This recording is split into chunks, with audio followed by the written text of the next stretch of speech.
Bueno, buenos días a todos. Yo lo que voy a contar mi experiencia en 7 minutos de lo que es mi trabajo en la zona de La Pampa, en las zonas con tosca de La Pampa.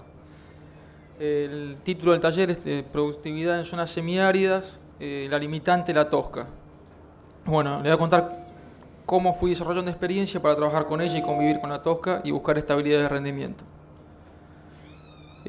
Acá tengo un mapa de la provincia de La Pampa en donde tenemos bien delimitados los ambientes de tosca, con planicie de tosca norte, planicie de tosca sur hacia el oeste, y planicies medianosas norte y planicies medianosas sur hacia el este. Está bien marcado por el tipo de profundidad de suelo que limita la tosca y el tipo de tosca en el cual encontramos en cada una de ellas. Voy a seguir referenciando al este o al oeste. Cuando diga al oeste es planicie con tosca de 60 a 1,40 m de profundidad, y cuando diga al este son suelos arenosos con limitaciones a 3,50 m a 4 metros de profundidad. Cuando en el oeste de La Pampa nos encontramos con situaciones de tosca de tosquilla y plancha. Esos dos tipos de comportamientos están mezclados en los suelos, no es que hay un área de plancha y un área de tosquilla. Y los carbonatos pulverulentos vamos a encontrar más en la zona del este, con profundidad a 3 metros, como ya dije, 3 metros y medio, 4 metros de profundidad. Todos los comportamientos limitan los suelos, a mayor profundidad o a menor profundidad. ¿Qué es la tosca? Un carbonato de calcio, es una sal poco soluble, tiene conductividad leve. Es causante principal de aguas duras, limita la profundidad de los suelos, asimila fósforo y disminuye la conductividad hidráulica. Bueno, cuando empecé a trabajar con la tosca, a lo más común, digamos, no estaba trabajando con mapa de tosca, ni estaba trabajando con tecnología aplicada a la tosca. Simplemente veía el lote como me parecía y iba sembrando. Tenía una inestabilidad de rendimiento total. Entonces me propuse decir, bueno, ¿qué método, cómo puedo trabajar con esto? Empezamos a hacer mapa de tosca. ¿Cómo? Principalmente con el barreno común tradicional, pero podíamos pinchar cuando la superficie estaba blanda o había llovido, íbamos a pinchar rápidamente. Pues no era un método que iba a trascender en el tiempo. De ahí nos fuimos al moto taladro, yo le pongo, es un mototaladro con una mecha de 1,80 m, 1,50 m, que eso nos permitía barrenar el suelo en diferentes situaciones de humedad. Y después, que no lo he usado, puse el método Veris, la Veris 310, que es un método tal vez más rápido, este método contiene 6 electrodos de metal en forma de disco que penetran 5 centímetros en el suelo, funciona por una emisión de corriente eléctrica, y esto va generando mapas a través de conductividad eléctrica. Se puede pasar con una camioneta, con un tractor. En las áreas que queremos medir se va rayando el suelo y eso va emitiendo a través de lo que ya describí un mapa. Bueno, con estos métodos constituí este tipo de mapas en las cuales fui delimitando es como un mapa que tiene un mapa de rendimiento de una cosechadora, pero esto es un mapa de tosca, en la cual fui delimitando las áreas de mayor profundidad de tosca a menor profundidad de tosca. Vean claramente, los rojos son menos profundidad y violetas más profundidad. En este sector, en estos campos, son lotes de 150, 100 hectáreas. Me vino dando un promedio de 90 centímetros a 1,30 m. Lo que hay que tener cuidado con esto, digamos, como es tan irregular la superficie de tosca, es buscar ambientes que sean fáciles de trabajar, mínimo 30, 40 hectáreas, así por el uso de la maquinaria. Esto me fue llevando a delimitar ambientes y a trabajar la tosca por ambientes por profundidad de tosca, como primera variable. ¿Qué nos encontramos arriba de la tosca? ¿Con qué tipo de suelo nos encontramos? En lo que es al oeste de La Pampa tenemos suelos franco-limosos y arenosos mezclados. Tenemos en un mismo campo, nos podemos encontrar con situaciones de lotes limosos que se aprietan y lotes arenosos que no se aprietan y se trabajan distinto. Estamos trabajando, esto es un cuadrito que hizo el ingeniero Quiroga, estamos trabajando en estas dos situaciones. De arcilla más limo de 20 y 30, esto quiere decir que tenemos unas arenas del 80 y 70% de arena, y lotes con 50% de arena y 40% de arena. Fíjense, esta es la capacidad de retención de agua en función del espesor del suelo y el contenido de arcillas, más limo. A un promedio de 80 centímetros, la variabilidad que tenemos en la capacidad de retención de agua. Un suelo franco arenoso está reteniendo al metro 100 milímetros y un franco limoso 200 milímetros. O sea que hay una variabilidad total. Y encima de todo eso son suelos que tienen un constramiento superficial, tanto los arenosos como los limosos. Lo que prioricé para poder trabajar tanto en los dos diferentes tipos de suelos es la cobertura, ya sea como cultivo de cobertura o como rotación que genere cobertura. Es difícil de lograrla por el tipo de ambiente en el que estamos trabajando, pero cualquiera de los dos es válida. ¿Y qué hace la cobertura en este tipo de suelos? Mejora la eficiencia en la captación de agua, disminuye las pérdidas de evaporación directa y aumenta la ventana de siembra. Este tema para mí es muy importantísimo. Yo hace años me encontraba que quería sembrar en cierta fecha con el suelo desnudo y tenía para sembrar 4 días. Tenía que salir con 3 máquinas a sembrar en 4 días todo lo que quería sembrar porque se acababa el agua. La ventana de siembra y la cobertura me permitió sembrar en las fechas propuestas y pensadas para tal cultivo. El escurrimiento superficial en este tipo de zonas es total si no hay cobertura. Por tanto, la cobertura mejora muchísimo la infiltración en cada sitio, en cada pendiente. No son suelos hay suelos de pendiente y suelos más parejos, pero bueno, el efecto es el mismo. El suelo más parejo se encharca en ciertos lugares y el suelo con pendiente escurre. Y disminuye la temperatura del suelo. En este tipo de ambiente estamos sembrando en mediados a fin de noviembre con una temperatura del suelo que hay días que está entre 40 y 50 grados en los primeros 5 centímetros. Imagínense la plantulita de soja o de maíz con 50 grados, 40 grados se muere. Bueno, me están apurando. El manejo zonal. Acá puse un par de ítems como para tener en cuenta. Delimitar bien los ambientes, trabajar con densidades variables en los diferentes ambientes de Tosca, ya delimitados. La fecha de siembra tardía, yo arranco a sembrar 15 de noviembre hasta el 10 de diciembre máximo. Tendencia a ciclos largos, sobre todo en maíz y en soja. Sembrar bajas densidades. Estoy trabajando a plantas logradas, 38.000 plantas de maíz, 180.000 plantas de soja, 170.000 plantas de sorgo. Rotación de gramíneas, es muy importante respetar un 40% para lograr las coberturas. La profundidad, ya que limitan los 60 centímetros, ya no son áreas dedicadas a la agricultura, simplemente se hacen pasturas de gramíneas con agropiros, llorones y panicum. Es muy importante evitar el sobrepastoreo y bueno, todo el manejo ya descrito me llevó a tener una estabilidad de rindes. Por ahí no son grandes rindes, pero no tengo esos años gravísimos que no cosecho nada. Siempre tengo una pequeña estabilidad que en estas zonas semiáridas es muy importante. Bueno, tengo más cosas para decirles, pero estoy limitado por el tiempo. Muchas gracias. Un aplauso para Eduardo.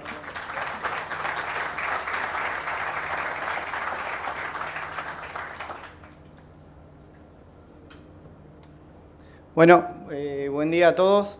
En primer lugar quería agradecer a los organizadores por invitarme a presentar parte de los resultados de nuestros trabajos de desarrollo e investigación. Un poco la idea es mostrarle parte de nuestros avances que estamos teniendo en lotes con presencia de napa y cómo estamos evaluando y caracterizando a la napa en sistemas de producción de maíz. A modo de comentario, también parte de este trabajo lo estamos realizando en conjunto con algunos investigadores como Pablo Salva de la Universidad del Sur, Alberto Quiroga, Romina Fernández de Intanguil y Adriana Gili de la Universidad Nacional de La Pampa. A modo de introducción y de manera rápida, un poco el objetivo es comentarle cómo influye la presencia de napa o qué hemos visto nosotros asociado a lo que es napa. Y lo que podemos decir es que la napa subterránea generalmente puede estar totalmente desacoplada de la vegetación o interactuar con ella como un aporte adicional de agua y nutrientes, o sea, puede llegar a ser un beneficio para el cultivo, o en caso contrario puede llegar a ser o a comportarse como un factor de estrés, o sea, tanto por anegamiento o por salinidad, por aporte de sales. Asociado a lo que estamos viendo o a la transformación que está ocurriendo en región pampeana con secuencias de cultivo y uso consultivo, lo que podemos decir es que los cambios en la composición y estructuras de las comunidades vegetales pueden afectar la profundidad de napa, principalmente a lo que hemos estado viendo durante los últimos años, que ha ocurrido una variación o una modificación tanto en la secuencia de cultivo como así también en las secuencias de uso consultivo. Si usted tiene en cuenta el uso consultivo de un pastizal, que puede estar por encima, o una pastura natural por encima de 1000 milímetros de uso consultivo, pasamos a un sistema de rotación agroganadera con un uso consultivo intermedio y actualmente nos encontramos en gran parte de la región pampeana con sistemas de agricultura de uso, con uso consultivo de relativamente bajo. O sea, tengamos en cuenta, por ejemplo, que esta campaña prácticamente en gran parte de la región pampeana se van a sembrar más de 20 millones de hectáreas de soja versus 3,8, 3,9 millones de hectáreas de trigo que se han sembrado esta campaña y cerca de 4 millones o un poquito más de maíz. O sea, tenemos más de 18 millones de hectáreas de soja de la región pampeana que están siendo o que están consumiendo alrededor de 400 milímetros de agua. Ante esa condición, si yo tengo exceso de precipitación y prácticamente no tengo usos o consumos, es probable que tenga ascenso freático que las napas tiendan a, ¿no? Y la última slide de introducción nos muestra que la potencialidad del aporte de napas, ¿no? Muchas veces el beneficio que tiene para aporte de los cultivos, depende del balance que tenemos entre precipitación y evapotranspiración, que parte de eso vamos a ver, de la salinidad de esa napa, de la textura del suelo y de algunas características que también vamos a ver relacionadas con los cultivos, profundidad, distribución de raíces, tolerancia de los cultivos a la salinidad. Cuando nosotros comenzamos a trabajar con napa, lo que hicimos fue hacer una breve análisis de bibliografía que teníamos, que había publicado de napa y en relación con el cultivo de maíz, y lo que veíamos que principalmente el cultivo de maíz podía llegar a consumir entre 100 a 400 milímetros napa que se encontraban, fíjese, de 80 a 1,20 metro de profundidad. La napa podía aportar el 40% del agua que requería el cultivo. Algunos trabajos acá de Gabriel junto con Beto en cultivo de soja ya nos mostraban que podía haber un diferencial de rendimiento de soja en lotes que tenían presencia de napa. Otros trabajos que nos muestran que el 70% del agua que consume el cultivo, es un dato muy importante, puede llegar a estar aportado por napa. Y bueno, que parte de esto que vamos a ver que el balance o la potencialidad depende, como decíamos anteriormente, del balance entre precipitación y evapotranspiración, de la salinidad, que eso algo vamos a ver, textura, cultivo de cultivo, principalmente asociado a profundidad y distribución de raíces, y tolerancia a salinidad o anegamiento. O sea que lo que podemos ver es que podemos llegar a tener, o la napa puede llegar a tener dos efectos, un efecto negativo, como decíamos anteriormente, y un efecto positivo. O sea, anegamiento temporario, vehículo de sales, o efecto positivo, contribución hídrica de la napa hacia el cultivo. La zona en la cual nosotros, hemos trabajado es este de La Pampa y oeste de Buenos Aires. Fíjense, acá están distribuidos los sitios, al sur de Pico, todo lo que es Pellegrini, entre en Marilauque, en Catriló, es toda la zona en la cual el área de trabajo nosotros hemos trabajado. También lo que hicimos hemos trabajado en lo que es profundidad y abundancia de raíces de distintos genotipos de maíz. Esto es para entender si distintos genotipos o distintas especies en los cuales el productor los implantaba en lotes con napa, ese cultivo podía llegar a tomar o a captar ese agua de napa. Fíjense qué pasa en genotipos ciclo corto, es probable que esos genotipos de maíz ultra precoces de 90 días de madurez relativa alcancen una profundidad de 1,30 m de raíces, y genotipos de ciclo intermedio largo, que es muchas veces lo que usa el productor, de 120, 122 días de madurez relativa, alcanza una profundidad de 1,80 m. O sea, esto me indica que la estrategia de raíces que yo ponga en ese lote con napa, el cultivo va a poder tomar o no esa napa, esa agua de napa, ¿no? Ya pasar un poco a los datos, lo que hemos visto, hemos evaluado qué pasa o cómo evoluciona la profundidad de la napa durante el ciclo de cultivo. Fíjense qué pasa cuando el cultivo, yo lo siembro en napas que están 1 metro, 1,50 m, muestreo la napa a la siembra, la muestreo en floración, fíjense que aumenta la profundidad, o sea, esto me da un indicio que el cultivo toma agua de esa napa, y al momento de la cosecha la profundidad prácticamente también desciende, ¿no? Pero el descenso más importante lo tenemos desde siembra a floración.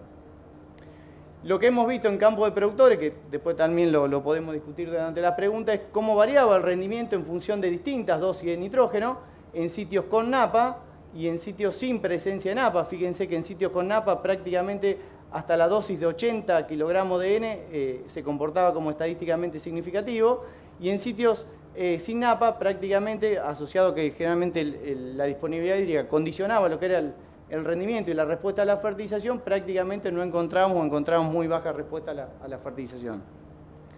Ya para ir finalizando, lo que hemos tratado de hacer es evaluar qué pasa con el rendimiento en función de la profundidad de la napa.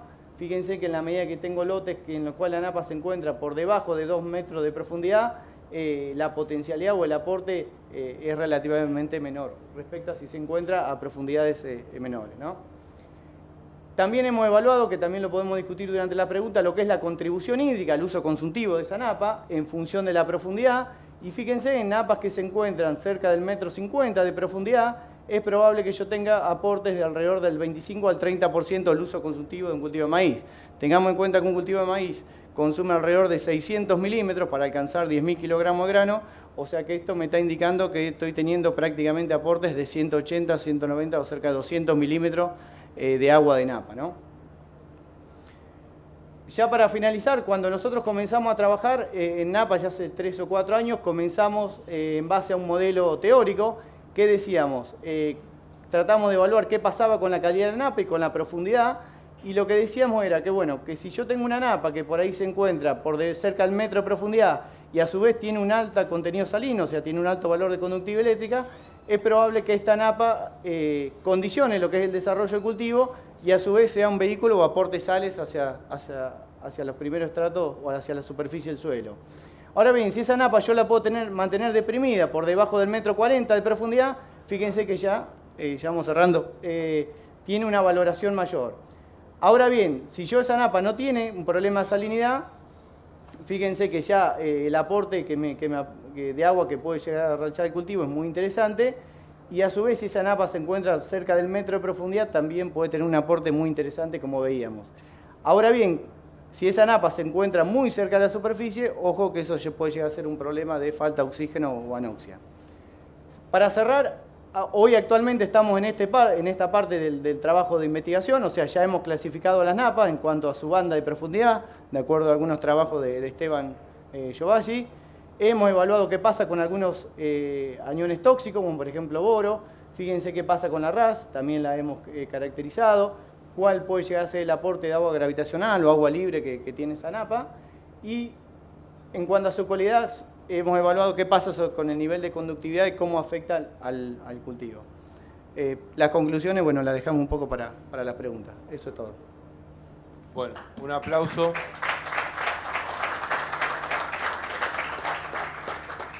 Aprovechemos que tenemos a dos nobles y muy buenos ingenieros agrónomos de la provincia de La Pampa. Aprovechémoslos a fondo con las preguntas. Levanten la mano y esperen a que les llegue el micrófono para que salga la pregunta identificada y ustedes se puedan después luego ver. Así que yo te voy a dar el micrófono y hay preguntas, ¿no? Me van levantando la mano, debe haber muchas preguntas y muchas dudas. Si no, pregunto yo, pregunten ustedes. A ver quién tiene dudas.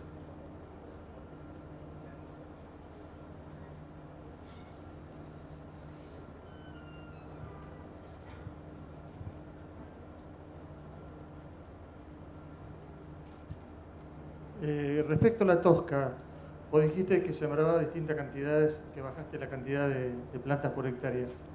¿Cuál es el mínimo que sembrás y el máximo que sembrás? ¿Y de acuerdo a qué? Mira, el mínimo que siembro, ¿para qué cultivo en particular o todos crees? Maíz. Para maíz. Mira, fui bajando densidades, como estaba hace unos años en 55.000 plantas, semillas a la siembra, y me fui a sembrar el último año 40.000 semillas a la siembra. Casi el logro es del 95% en ese tipo de suelos, con esas condiciones, y en el 25 de noviembre que arranco a sembrar, el logro casi es total. Trato de tener 38.000 plantas logradas. No sé si tal vez me merecería bajar un poquito más la densidad en ciertos ambientes de tosca más arriba, con tosca de por ahí 80 centímetros, 1 metro, que ya son más limitantes todavía. Tal vez bajar un poquito más la densidad. O sea, no sé si te respondí lo que querías. Sí, en parte. No, pensé que vos, de acuerdo al nivel de tosca o profundidad de tosca, tenías distintas densidades. Mira, en densidades más profundas no me muevo mucho, por eso te digo. De semillas a la siembra ando de 40.000 a 45.000 en los mejores ambientes, no más. No más. Hay un efecto, aparte de lo del suelo, de temperatura ambiente en esos ambientes semiáridos. Por ahí pasan 4 días de 40 grados en enero y ahí sí empieza a jugar mucho la densidad. ¿Qué más rotación de cultivos haces de acuerdo a la profundidad de napa? Si haces las diferencias de acuerdo a la profundidad que tenés. Y como segunda pregunta, o sea, los cultivos de cobertura, ¿cuándo elegís quemarlos, no? ¿Con napa o tosca? Con tosca.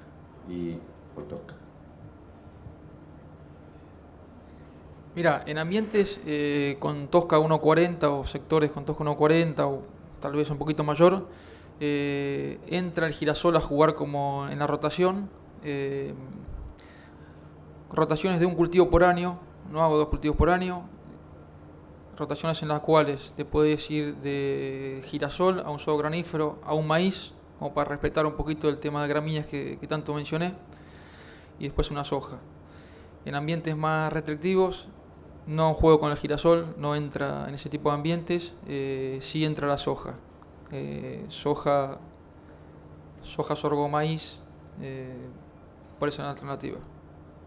Y tenías otra pregunta más, me dijiste.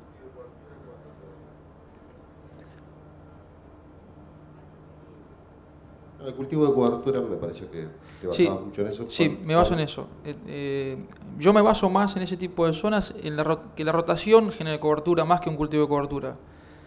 He metido cultivo de cobertura en esa zona, atrás de girasoles, o en alguna situación que me permitió sembrarlo fin de febrero, principio de marzo, que son situaciones en que genera volumen enseguida. Si encima te vas a sembrar cultivo de cobertura tras una soja cosechada en fin de mayo, no logras nada. O tiene que venir muy bien el año, que no generalmente viene. Buen día. ¿Qué soja sembrás en ambiente donde tenés la tosca de 1,20 m para arriba? ¿Qué ciclos? 1,20 m a menos tosca. Más arriba. Mira, me voy a ciclos largos, 4.8 en adelante, 4.8, 4.9 a 5.1. No probé más largas por la fecha de siembra tardía y los riesgos de helada posteriores en abril. En ambientes mejores, tal vez me voy a una 4.6, me han dado bien.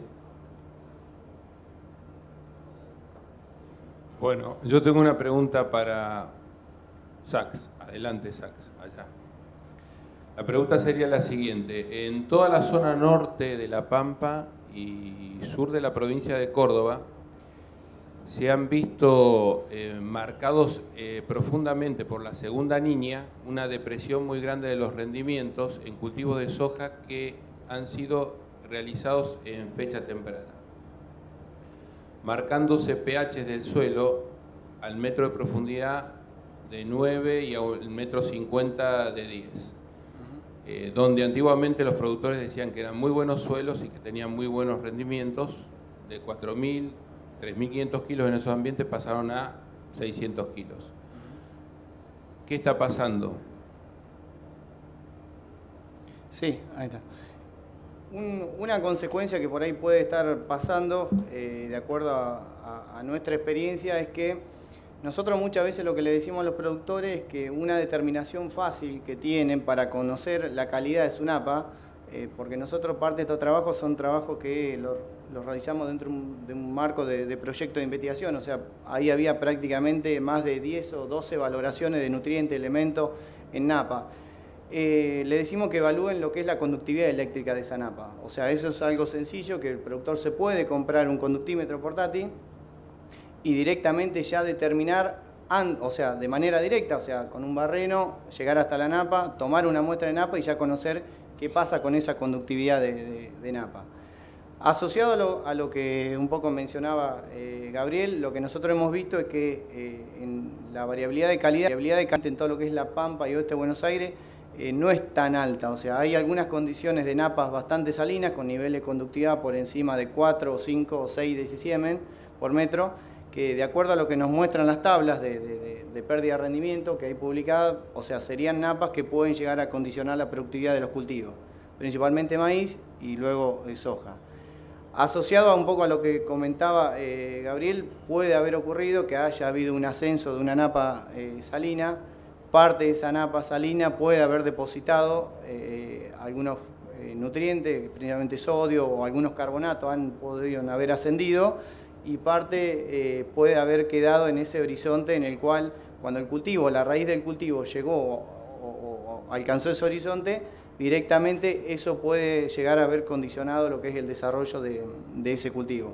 Principalmente porque si el cultivo tiene que tomar agua del suelo en el cual la concentración de sales en un horizonte es un poquito o es alta, la demanda o el esfuerzo energético que tiene que hacer el cultivo es mucho mayor. O sea que una de las posibles hipótesis que puede haber pasado es eso. Pero asociado a calidad, el productor lo que le decimos es que se compre un conductímetro. Un conductímetro vale 700, 800 pesos, es de lectura directa y directamente él, antes de llevar la muestra al laboratorio y evaluar si tiene carbonato, hidrógeno, carbonato, sodio, directamente con el conductímetro se da idea si esa napa es salina o no, o si tiene sales, ¿no? Sí, otra pregunta, allá.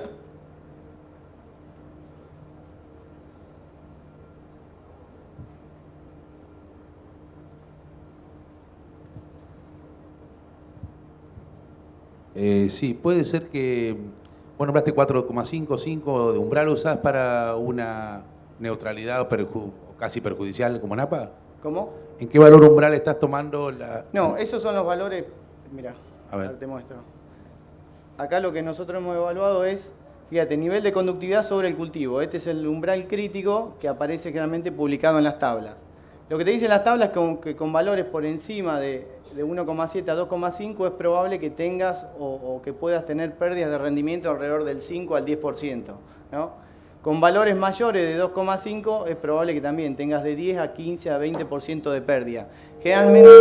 Generalmente eso muchas veces es difícil de cuantificar en el campo. Sí, nosotros hemos visto que napas que por ahí tienen valores de conductividad por encima de 4 y napas que se encuentran a una profundidad de 1,40 m, 1,30 m, o sea que el cultivo, las raíces del cultivo llegan hasta esa napa, directamente se condiciona fuertemente la productividad. O sea, pasás de los valores teóricos que te dicen la tabla de pérdidas del 10 al 15 o al 20%, pasás directamente a pérdidas del 50%, ¿no? Asociado un poco a lo que decíamos anteriormente, esa napa te conviene que vos o sea, deprimirla y que esté lo más profunda posible. Cuando esa napa se acerca a la superficie, además de afectarte el cultivo, es probable que también te aporte sales hacia los primeros horizontes, ¿no? Sí, a ver si me puedo expresar. Sí. Nosotros lo que vimos en ese tipo de comportamiento de napa salina Sí. es que después de un cultivo estival, aparentemente al cultivo estival le cuesta mucho explorarla. El segundo metro nos queda muy cargado a la salida del cultivo de verano con muy buenos niveles de agua y la podemos deprimir a esa napa con cosecha fina. No sé si tenés experiencia al respecto, si la cosecha fina, al tener menos demanda de evapotranspiración, puede hacer un mejor trabajo. La potencialidad que vos tengas de explorarla, como decíamos anteriormente, va a estar en función de la profundidad o la estrategia de raíces que vos utilices. Vos fíjate, nosotros, acá yo no lo puse, tenemos más años de trabajo, pero fíjate lo que nos pasó en el primer año. O sea, la napa estaban cerca del metro 50 de profundidad, vos sembraste el maíz y es probable que el cultivo de maíz en B8, B10 ya esté captando agua. O sea, porque esta es la profundidad de agua libre que nosotros determinamos. Después tenés el ascenso por capilaridad, ¿no? Esto es lo que nos pasó en el primer año. En el segundo año de trabajo, ¿qué pasó? La profundidad de la napa al momento de la siembra se encontraba cerca de 2 metros, 2 metros 40, 2 metros 50. Yo ese gráfico no se lo puse por una cuestión de tiempo. Cuando nosotros evaluamos a la siembra y evaluamos en floración y en cosecha la profundidad de napa, prácticamente la napa no se había enterado de que tenía un cultivo, ¿no? Ahora bien, eso nos pasó, como yo les comentaba anteriormente, porque nosotros pusimos una estrategia de raíces que pueden explorar alrededor del 1,70 m, 1,80 m de profundidad. Si yo acá en vez de poner en esta estrategia de raíces maíz hubiera puesto girasol, nosotros en girasol hemos encontrado depresiones de napa hasta 2,40 m, 2,60 m, ¿no? Y en trigo Generalmente es probable que la profundidad esté más cerca acá de la superficie, ¿no? 1 metro 10. Generalmente acordate que el trigo puede alcanzar una profundidad de efectiva raíces de 1,40 m, 1,50 m. Más de eso, o sea que si tenés napas que están por debajo, el aporte de agua va a ser relativamente bajo, ¿no?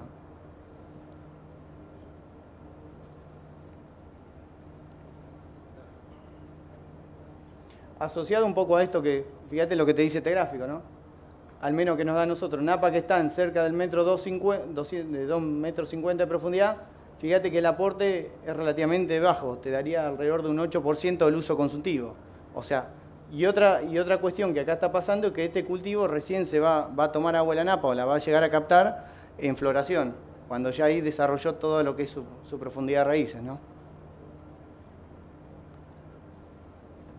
Sí, ¿cuál la introducción de los cultivos de cobertura en esos esquemas y cuál sería el uso consultivo y el costo hídrico que tendríamos en la provincia de La Pampa o el sur de Córdoba si lo tienen medido con respecto a ese tema?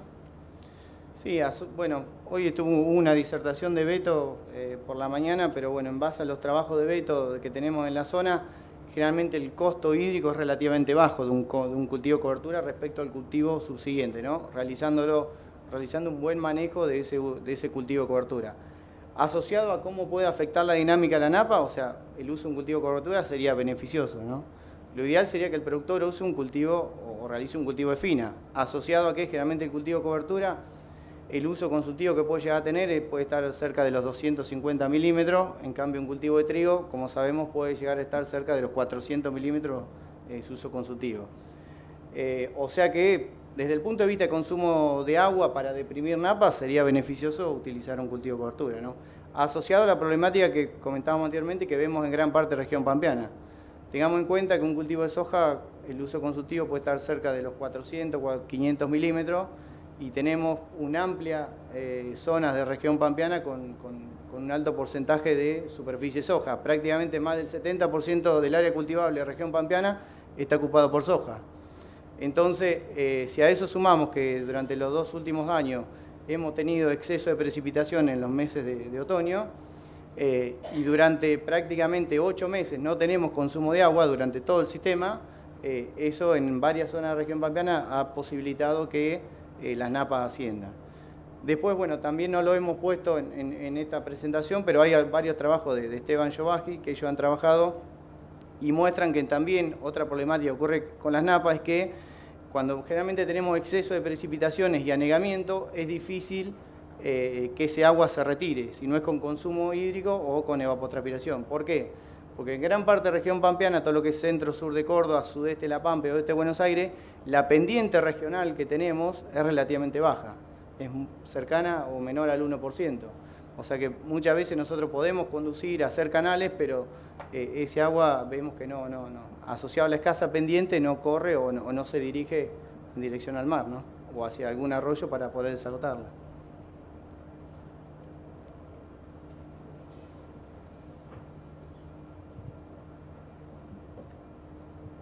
La pregunta creo que es para Eduardo. Gracias, Matías. Eduardo, recién dijiste que después de un girasol pones cobertura, pero que no lo haces después de la soja. Primero quiero saber por qué. Y en segundo lugar quisiera saber esa cobertura sobre girasol, en qué momento la quemás.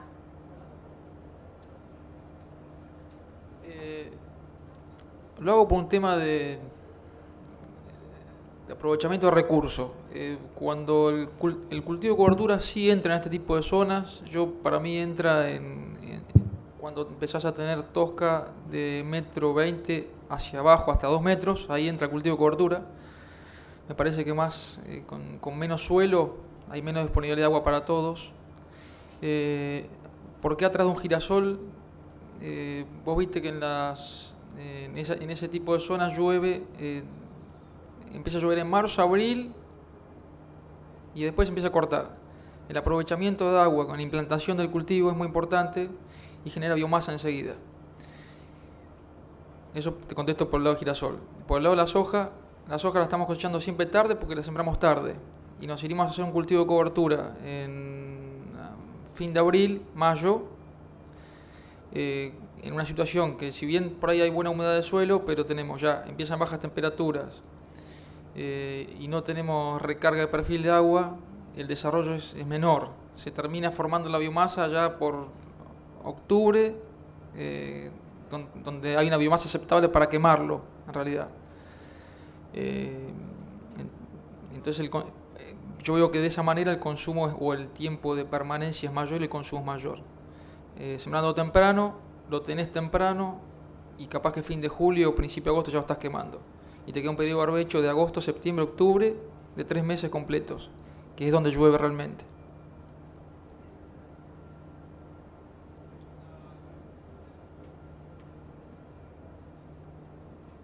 ¿Alguna otra pregunta? ¿No hay ninguna pregunta? Bueno, despedimos con un fuerte aplauso a los disertantes.